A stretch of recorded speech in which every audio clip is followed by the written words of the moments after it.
Alafu usiende kufanya kazi upate hela uje umtishie kijana mwenzako, uje umtishie baba fulani, uje uongee kwamba nimefanikiwa. Usiende kusoma udaktari uje waonyeshe watu kwamba wewe unawaonyesha unawakomoa. Sikiliza nikwambie, ziko familia nyingi zimepata fedha, zimepata mafanikio, lakini walivyoinua midomo, yule anayetegemewa aliondolewa kwa sababu ya maneno. Mungu hayuko tayari jina lake litukane. Mungu hayuko tayari mali yake ianze kutesa watu wengine. Mungu hayuko tayari kukupa neema yake alafu unaenda kupeleka utukufu kwa shetani. Nataka nikwambie, Daudi alizungumza akasema, Mungu, kama nitapata mali nyingi ambayo nitakukufuru, naomba uiondoe. Na wakati mwingine alisema, ikiwa mkono huu utakwenda kuninyima nisikuone, kata mkono huu. Ikiwa ulimi utaninyima, kata.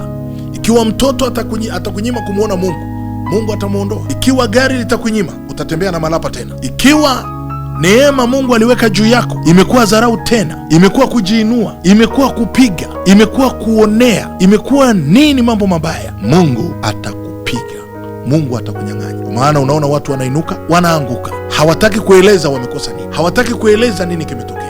Mungu anafungua jaribu akijua kabisa kuna kitu umemkosea. Jaribu halijaja kukumaliza, limekuja kukufundisha. Usije ukala na kunywa ukamsahau Bwana Mungu wako aliyekutoa kwenye nyumba ya utumwa. Chunga mdomo wako, chunga mdomo wako, chunga majivuno yako, chunga watoto uliopewa na Mungu, chunga sana. Mungu yeye alimpa mtu chakula, yule mtu akavuna akaweka store, akasema roho yangu sasa furahi, naenda kulewa, naenda kunywa, naenda kunywa. Yesu aliposikiliza hamna utukufu, alimwambia leo jioni naitaka roho yako.